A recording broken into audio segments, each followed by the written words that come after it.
1990 সালের 2রা August Iraq যখন Kuwait আক্রমণ করে, পুরো বিশ্ব স্তম্ভিত হয়ে যায়। কুয়েতের সার্বভৌমত্ব রক্ষার জন্য বাংলাদেশ সরকার একটি ব্রিগেড গ্রুপ প্রেরণার মাধ্যমে কোয়ালিশন বাহিনীর অংশ হিসেবে অপারেশন ডেজার্ট শিল্ড এবং ডেজার্ট স্টর্মে অংশগ্রহণ করে। ফেব্রুয়ারি 1991 সালে কুয়েতের মুক্তির পরে শুরু হয় আমাদের পরবর্তী চ্যালেঞ্জিং কাজ। ইরাকি বাহিনী যখন কুয়েত থেকে পশ্চাৎপসরণ করে, তখন তারা কুয়েতের মাটিতে অসংখ্য অবিস্ফোরিত ল্যান্ডমাইন এবং গোলাবারুদ রেখে যায়।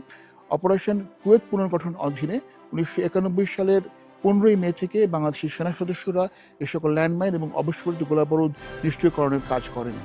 এই কাজ ছিল অত্যন্ত ঝুঁকিপূর্ণ এবং এই ঝুঁকিপূর্ণ কাজে 26 জন বাংলাদেশের সেনা সদস্য জীবন দিয়েছেন।